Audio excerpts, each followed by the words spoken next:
எல்லோருக்கும் வணக்கம். இன்னைக்கு நாம இமயமலையோட இதயத்துல இருக்கிற ஒரு இடத்த பத்தி பார்க்க போறோம். அது வெறும் ஒரு கோயில் மட்டும் இல்லைங்க. அது கல், பனி, அப்புறம் அசைக்க முடியாத நம்பிக்கை, இது மூணும் ஒன்னு சேர ஒரு அற்புதமான இடம். அதுதான் கேதார்நாத். வாங்க, அதோட ஆழமான கதை கூட நாமளும் போலாம். பாத்தீங்களா, இந்த ஒரு வரி கேதார்நாத்தோட மொத்த சாரத்தையும் எவ்ளோ அழகா சொல்லுது பாருங்க. இது சும்மா ஒரு டூரிஸ்ட் ஸ்பாட் கிடையாதுங்க. அது ஒரு ஆழமான அனுபவம். அந்த அனுபவத்தை எதுவெல்லாம் உருவாக்குதுன்னு தான் நம்ம இன்னைக்கு பார்க்க போறோம். சரி, நம்மளோட பயணம் எப்படி இருக்க போகுதுன்னு பார்க்கலாம். முதல்ல அதோட சகிப்புத்தன்மை கதையையும் அப்புறம் அதோட 1000 வருஷ வரலாற்றையும் பார்ப்போம். அதுக்கப்புறமா அதோட புவியியல் அமைப்பு, ஆன்மீக பயணம், கடைசியா எப்படி இந்த உலகங்களெல்லாம் அங்க ஒன்னு சேருதுங்கிற மர்மத்தையும் நாம ஆராய போறோம். சரி, வாங்க பகுதிக்குள்ள போலாம். இங்க நாம கேதார்நாத்தை வெறும் ஒரு பில்டிங்கா பார்க்க போறதில்ல.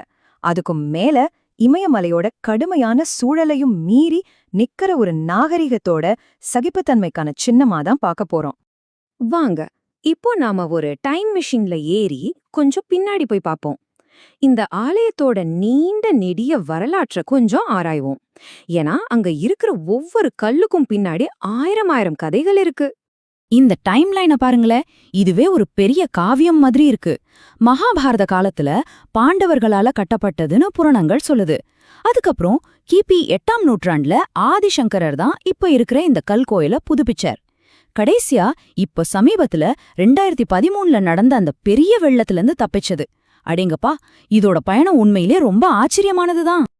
இங்கதான் அதோட இன்ஜினியரிங் மிராக்கிலே இருக்கு. யோசிச்சு பாருங்க, சிமெண்ட், காரை எதுவுமே யூஸ் பண்ணாம பெரிய பெரிய பாழைகளை ஒன்னோடொன்னு கோர்த்து அவ்வளவு உயரமான ஆபத்தான இடத்துல இப்படி ஒரு கோயிலை கட்டினது நம்மளோட பண்டைய பொறியியலோட உச்சம்னு தான் சொல்லணும். வருஷம் 2013. ஆயிரக்கணக்கான வருஷமா நின்னுட்டு இருந்த இந்த கோயிலோட சகிப்புத்தன்மைய இயற்கை சோதிச்சு பார்த்த ஒரு தருணம். அதுதான் உத்தராகண்ட் பெருவெள்ளம். வெள்ளம் மொத்த கோவத்தோட கோயில அழிக்க வரப்போ ஒரு அற்புதம் நடந்துச்சு. எங்கிருந்தோ உருண்ட வந்த ஒரு மிகப்பெரிய பாறை கரெக்டா கோயிலுக்கு பின்னால ஒரு கேடைய மாதிரி வந்து நின்னுடுச்சு. அவ்வளவுதான், வந்த வெள்ளம் 2ஆ பிரிஞ்சு 2 பக்கமும் போயிடுச்சு. கோயில் தப்பிச்சது. அன்னிக்கு கோயில காப்பாத்தின அந்த பாறைக்கு மக்கள் வச்ச பேருதான் பீம்ஷிலா, தெய்வீக பாறைன்னு அர்த்தம். அன்னிக்கு கோயில காப்பாத்தின அந்த பாறைய இன்னைக்கு பக்தர்களே ஒரு தெய்வமா வணங்குறாங்க. இதுதான் கேதார்நாத்தோட லேட்டஸ்ட் புராணம்னு சொல்லலாம். சரி, வாங்க அடுத்த பகுதிக்கு போலாம். பக்தியின் புவியியல். இங்க நாம பார்க்க வேண்டிய விஷயம் என்னன்னா, இமயமலைங்கிறது சும்மா ஒரு பேக்ரவுண்ட் சீன் கிடையாது. அதுதான் கேதார்நாத்தோட ஆன்மீக அனுபவத்துக்கே ஆணிவேர். இந்த நம்பரை கொஞ்சம் பாருங்க. 11,755 அடி கடல் மட்டத்திலிருந்து இவ்ளோ உயரத்துல இருக்கு. இந்த ஒரே ஒரு நம்பரே போதும் அந்த இடம் எவ்ளோ தனிமையா இருக்கு, அங்க போறது எவ்ளோ பெரிய சவால்னு நமக்கு புரிய வைக்க. இந்த டேபிள்ல பாத்தீங்கன்னா தெரியும் கேதார்நாத்தோட கிளைமேட் எவ்ளோ கடுமையா இருக்குன்னு. வருஷத்துல வெறும் கொஞ்சம் மாசம்தான், அதாவது கோடை காலத்துல மட்டும்தான் யாத்திரைக்கு போக முடியும். மத்தபடி மழை காலத்துல போனா நிலச்சரிவு ஆபத்து, குளிர்காலத்துல போனா மொத்த இடமும் பனியில மூடிடும். அதனாலதான் வருஷம் முழுக்க கோயில் திறந்திருக்காது. இந்த கோயிலோட உண்மையான பாதுகாவலர்கள் யாரு தெரியுமா? இந்த இயற்கை அம்சங்கள் தான். பக்கத்துல இருக்கிற பனிப்பாறையிலிருந்து வர மந்தாகினி ஆறு, தலைக்கு மேல வானத்தை தொடுற மாதிரி நிக்கிற கேதார்நாத் சிகரம், அப்புறம் நடக்கிறதுக்கே கஷ்டமா இருக்கிற அந்த நிலப்பரப்பு.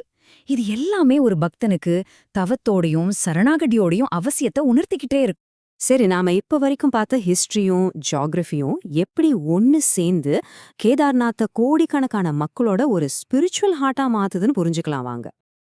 ஏன் இந்த கோயில் இவ்வளவு புனிதமா பார்க்கப்படுது? அதுக்கு சில காரணங்கள் இருக்கு. முதல் காரணம், இது சிவனோட 12 ஜோதிர்லிங்கங்கள்ல ஒன்னு. அப்புறம் இது பஞ்சகேதார் யாத்திரையோட ஒரு முக்கியமான கோயில். இங்க இருக்கிற சிவலிங்கம் ரொம்பவே ஸ்பெஷல். ஒரு காளையோட திமிழ் வடிவத்துல இருக்கும். கடைசியா இந்த சார்தாம் எனப்படும் புனித பயணத்தை பூர்த்தி செஞ்சா பிறவிச் சுழற்சியிலிருந்து விடுதலை, அதாவது முக்தி கிடைக்கும்னு ஒரு ஆழமான நம்பிக்கை இருக்கு. கேதார்நாத்ங்கிறது நீங்க எப்படி பாக்குறீங்களோ அதை பொறுத்தது. ஒரு டூரிஸ்டா போனீங்கன்னா அது உங்களுக்கு ஒரு பிரம்மாண்டமான கட்டிடம், ஒரு சேலஞ்சிங்கான ட்ரெக்கிங். ஆனா ஒரு பக்தரா போனீங்கன்னா அதுவே உங்களுக்கு ஒரு புனிதமான ஜோதிர்லிங்கம், முக்திக்கான தவம். பாருங்க, இடம் ஒண்ணுதான், ஆனா அனுபவங்கள் 2. இப்ப நாம கடைசியா ஒரு முக்கியமான கேள்விக்கு வரோம். கேதார்நாத்ங்கிறது நிஜமாவே இந்த பிசிக்கல் உலகத்தையும் அந்த ஸ்பிரிச்சுவல் உலகத்தையும் கனெக்ட் பண்ற ஒரு இடமா? வாங்க இத பத்தி கொஞ்சம் யோசிச்சு பாப்போம். நாம இவ்ளோ தூரம் பேசிட்டோம். இப்போ சொல்லுங்க, உங்க மனசுக்கு கேதார்நாத்னா என்ன தோணுது? அது வெறும் கல்லா, இல்ல பனியில மூடின ஒரு மலையா, இல்ல அசைக்க முடியாத ஒரு நம்பிக்கையா? இதுதான் முக்கியமான பாயிண்ட். கேதார்நாத்ங்கிறது நீங்க யாரு எப்படிப்பட்டவரா இருந்தாலும் சரி உங்கள அப்படியே ஏத்துக்கிட்டு உங்களுக்கே தெரியாம உங்களுக்குள்ள ஒரு அமைதியான மாற்றத்தை உருவாக்கும். அதுதான் அதுதான் அதோட உண்மையான சக்தி.